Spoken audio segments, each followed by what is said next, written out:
us virtually on this snowy day. And welcome to the informational meeting for the King Drive Corridor Plan Urban Design RFQ. Well, I am Kyle Gast, Senior Planner with the Department of City Development at the City of Milwaukee. I'm also joined by Amy Oath, our Long Range Planning Manager, and Scott Stange, our Procurement and Compliance Manager. I'm going to go through the background and a little bit of the scope items, and Amy and Scott will talk about some of the technical requirements going on. A couple housekeeping items. We are recording the meeting so that we can share it afterwards. Also, if you could please update your name to include your company firm. Mute yourself, of course, during the presentation. If you do have questions during the presentation, go ahead and put those in the chat.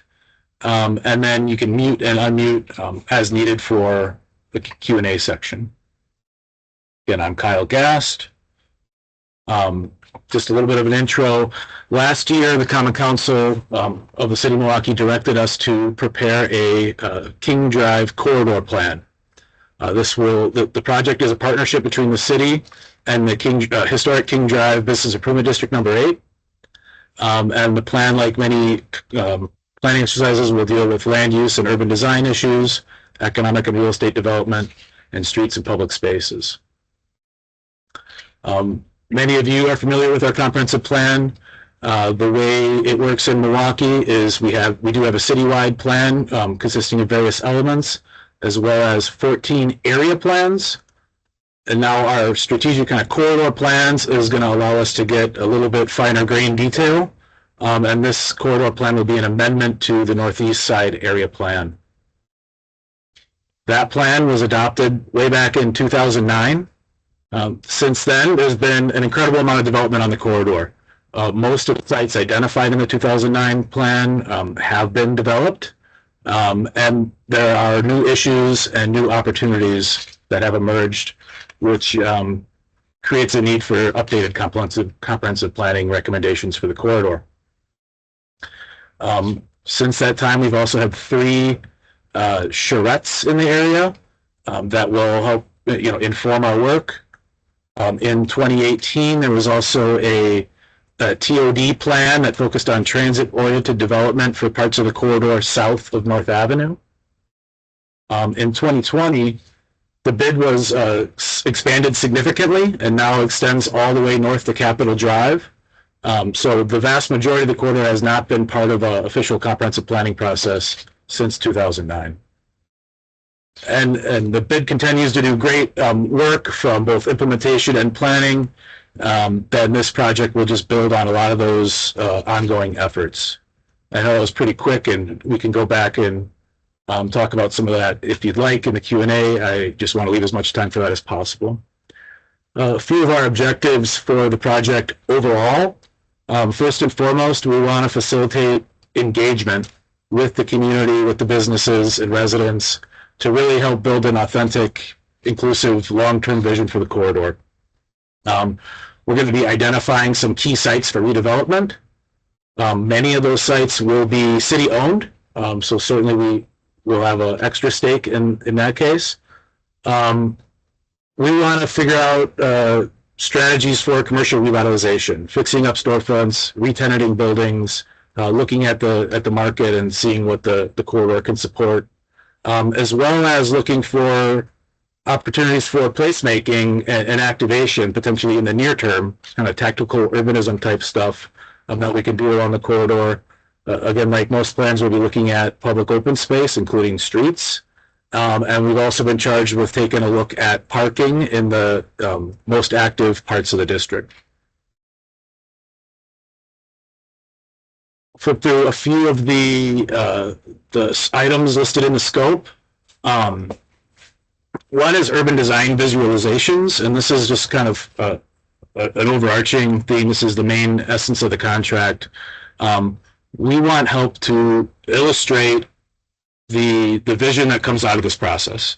That we see that as likely visualizing new development on key sites, but there could be other opportunities. This is a couple renderings from past charrettes that showcase, at the time were just conceptual ideas that later came to fruition. So one is now the Thrive On, and of course the first idea conceptualizing a new library for MLK, which is now built a block north of where we thought it would be. Other ideas that could help fill out the scope. There's also a need to pay attention to existing fabric. This is the historic corridor, and portions of it are designated historic. And there's a lot of opportunity for kind of a light touch and facade improvements. Often people, are eligible for facade grants. They'd like to partake in that, but might not know exactly what to do. So we'll be looking for opportunities to provide support there. Activation strategies. Again, ideas. What are some short-term things we could do? If this was included in the scope, imagery might not be rendering, measured drawings, but more experiential kind of photo montage stuff is the way I see it. There's no particular style prescribed for this. We want to look at your work and see what would be a good fit. And some of the other items, parking and curb management review. The essence of this is really there's ongoing questions about parking needs in the area, and we will be taking a look at that, leaning heavily on our Department of Public Works, but we would also like kind of third-party input to know if we're on the right track about how to address parking and how we can maximize existing assets. Public engagement and support. The city will be leading the plan along with the bid. The bid will be helping with public engagement as well, but we do anticipate the urban design consultant participating in some of those engagement exercises. We have scoped at least one public meeting and 3 additional events, which could be small kind of location-based focus groups, something like that. So it wouldn't be all of the meetings, but certainly part of it. And then general project support, ideally bi-weekly meetings with me and a few other members of the team, and then just kind of being able to review and provide input about how the project's going and some of our recommendations. And again, as we work together and figure out what makes the most sense for where we are in the project, additional diagrams and illustrations that could help support the plan, as we agreed mutually. I added this other note here called an agile mindset, just to say that this is a community-led effort, and these can also often be kind of dynamic and changing, and we want somebody who's going to be able to work with us collaboratively, really an extension of our team, and be okay if there's a need to pivot at some point and adjust scope and timelines. It's hard to foresee how a year-long project will play out, so we're just hoping for someone that's able to work with us on that, and of course within reason. We want to set you up for success, so just somebody that's not going to be that somebody's going to be able to work with us. And one example I put up here is, I continue to see potentially like street elevations as one idea that could help visualize a particular part of the corridor. And, just if something like that were added, we have to work about something else that we could take away. So just the ability to work with us. A little bit on the draft timeline. We're seeing it as 4 phases, but with 3 public meetings. So the public meeting is kind of the transition from one phase to the next. Discover is all about kind of existing conditions analysis, data and mapping. Dream is really that collective visioning process. That's kind of the creative energy part. Design, again, we're going to synthesize all the ideas we heard, figure out what makes sense, and then produce the plan. And then act, which is getting the plan adopted and then proceeding on to implementation. At this point, we're still kind of in the pre-project phase, which this urban design RFQ is part of. With that, I will turn it over to Amy. All right, thank you, everyone. All right, you can go next slide. All right, so the project requirements are spelled out within the RFQ, but I'm just going to run through a few points. So a title page, pretty self-explanatory. Cover letter and understanding, just showing exactly what you understand about the project through the RFQ information and the information from this presentation, keeping that to 2 pages maximum. Under firm background and experience, we really want you to discuss your ability and expertise, as well as identifying all members, especially in a multi-firm proposal, and the roles of each firm. With documentation of past experience and qualifications, we're looking for you to provide one project that is most relevant to this work, but also then 2 additional project examples that were completed by the consultant or consultant team. You can use 3 pages maximum for each example. And then we'd ask that you include an attachment with a full example as well of one of those 3 projects, to whatever that means to you. So then staffing wise, identify the specific person or people that will manage the project. All consultant staff assigned to the plan should be identified along with the description of the tasks and the approximate number of hours for each of them. We want you to describe the staff qualifications. You can include resumes, a half page to a page maximum per person. And any subcontractor should also be identified. And then we're also asking you to identify hourly rates for staff, the percentage amount of time that each staff member is expected to devote to the effort, and any anticipated fees or reimbursables.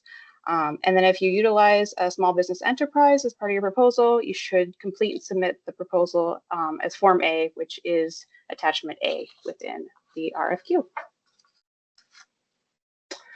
And then a team of DCD staff and community partners will evaluate all the RFQ packages based on the evaluation criteria here. So looking at your demonstrated local knowledge, your demonstrated record of expertise, your experience in engaging with the public and communities of color, the quality and relevance of your sample work, experience in assessing and of existing parking assets, the project staff qualifications, hourly rates and reimbursable expenses, and small business enterprise participation. And now I'll hand it over to Scott.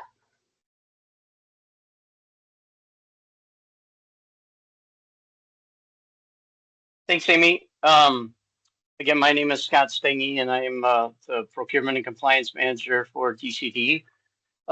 Just a few bullet points here that I wanted to go through. In this RFQ, you will have seen that we list SBE participation as a goal. While the city always encourages the use of contractors from our SBE certified list for this RFQ, we are treating this as a goal. If you are going to be including SBE as part of your team, as Amy said, please submit the proper paperwork on Form A. And then companies that are utilizing the SBE to that percentage would get the additional 5 points that were in the total in the previous screen. On that note, SBEs must be certified by the City of Milwaukee. Currently, at the time that the proposal is submitted, there is a link there on the screen right now that you can go and double check to see whether or not the business that you were wanting to work with does currently hold an SBE certification from the City of Milwaukee. As part of the RFP, it's a standard form. We have our designation of confidential and proprietary information. You'll find that on the last page of the RFQ, or not the last page, I'm sorry. On page 22 of the RFQ. This is our standard form that affords consultants that are submitting proposals that if there is anything proprietary or trademarked that you wish that we would keep confidential in the event of a public records request, you would need to list that those sections individually on this form. We just ask that you can't put down my whole proposal is confidential. There are certain sections that we would respect as being confidential and proprietary, and we would ask that those be listed individually on that form. At the conclusion of the evaluation by the team that Kyle and Amy had talked about, The Department of City Development will enter into a professional services contract with the chosen contractor and execute that accordingly with the final agreed upon scope and the cost and the SBE participation, if there is some, that would all be covered in the professional services contract. Next slide, please. So just want to go over a few important dates. There is a deadline for questions. We ask that if you have any questions beyond this info session, that you submit them in an email to the email address that's on the screen. That's for Celeste Jantz. She's also the individual that is listed in the RFQ, and have those to us no later than 5 p.m. Central Time on March 18th. The team would then review those questions and then post an addendum as of March 23rd. We'll include the Q&A. We'll include a link. We will be posting this recorded meeting, so there will be a link to that as well. And then the next big date here is April 10th. That's when the qualifications and packages are due. Go to the RFQ document for detailed submission requirements as far as what we want to have you include in the proposal.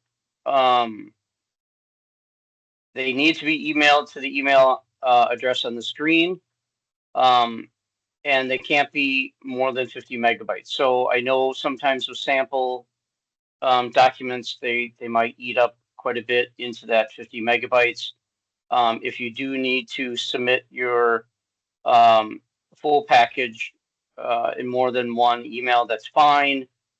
We would just ask that you somehow indicate in the subject line, 1 of 2 and 2 of 2 or something to that effect. The big thing that I want to make a note of here is the due date, which is, the time, which is 11 a.m. Central Standard Time. So that represents the time that we have to have received your email. So if an email comes into this inbox and it says that it's received as of 11:01, that's too late and it'll be rejected.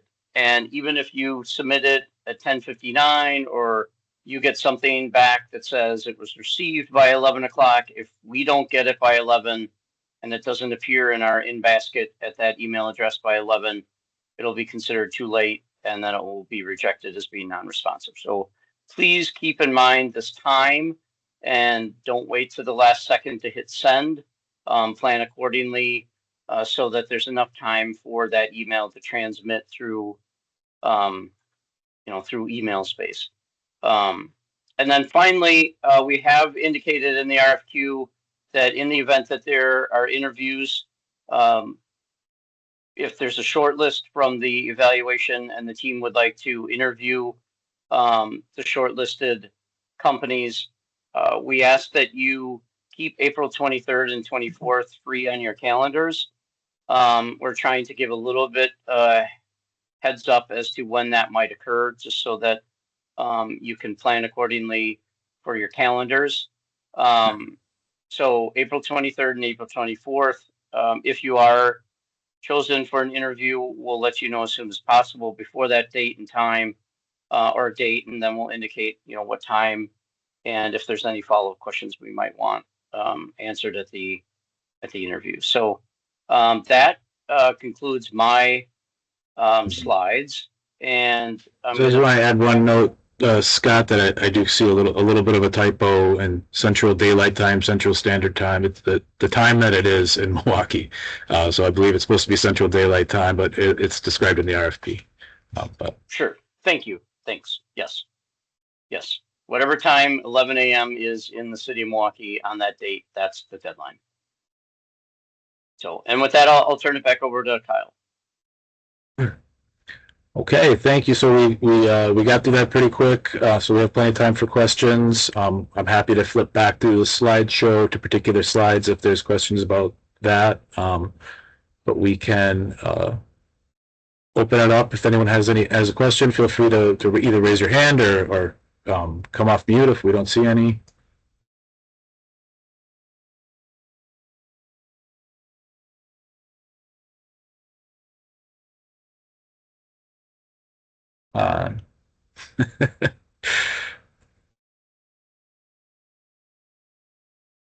Is there anyone would like me to try to elaborate on anything that was said? Maybe. Here, I see Katie has a hand up. Go ahead and unmute, Katie. Yes. Yeah, thanks. Would you be able to elaborate a little bit more on just the relationship between the selected consultant and then the team? You know, I understand you mentioned the consultant would be supporting a lot of these efforts. Would you be able to just flip back, kind of share what you anticipate that relationship would look like? The relationship between the urban design consultant and the project team?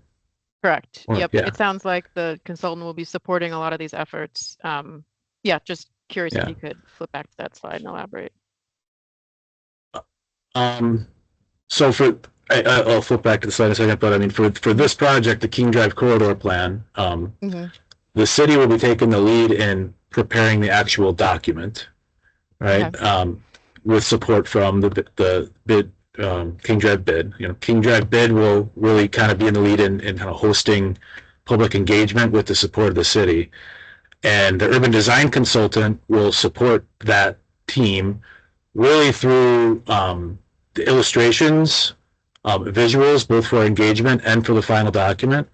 We anticipate that it'll look a lot like the scope we've laid out in terms of potential redevelopment sites, potential activation, placemaking type things. But we'd also lean on your expertise for kind of a third-party opinion about some of the recommendations and ideas that are coming through. And I'm not sure specifically what slide you were speaking to, but it might be the one I breezed over quickly. This with all these different initiatives. And I'm saying, I think, you know, this slide shows kind of a version of something I'm giving, so the different emphasis to different groups.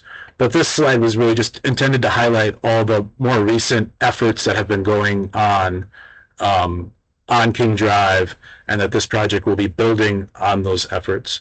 So there's nothing specific to this slide that we're asking the consultant to necessarily be on any of these initiatives. It's just background to say there's a lot of great things going on King Drive, both from implementation and planning, and we're going to be building on those efforts in this effort.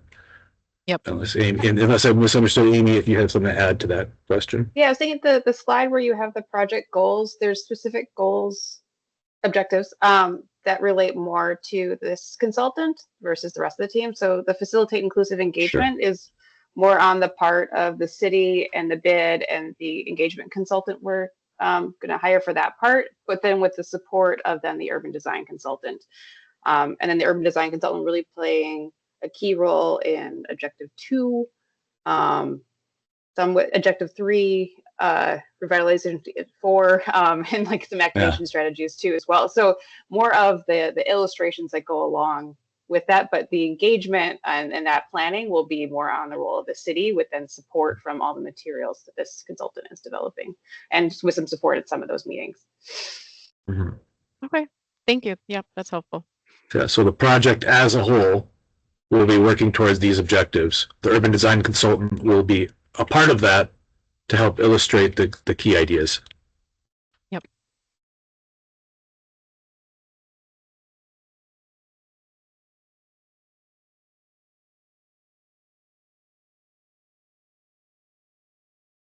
I'll bring up this slide again because there's a lot here.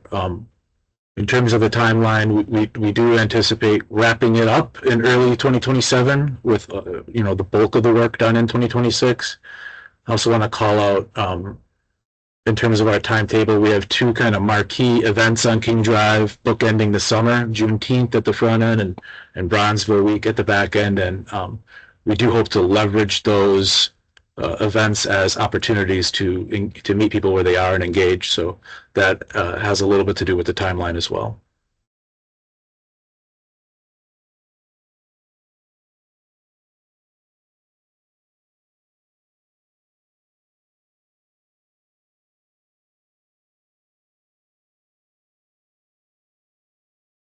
Anyone else? I did want to add, Kyle, that as I talked about during my presentation, if there are questions that you have after this meeting, there's certainly an opportunity for that chance to submit those. So if nothing is coming to mind at this very moment, there is still certainly opportunity for that to happen.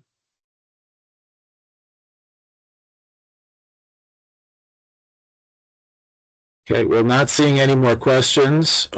Thank you all so much for your interest. We hope to see many of you submit for this, and we look really forward to harnessing all the creativity that's in this call right now and delivering a great project for the King Drive corridor. Thank With you. that, yeah. Thank you. Okay. Thanks, everyone. Thanks, everybody. Thank you. Thank you.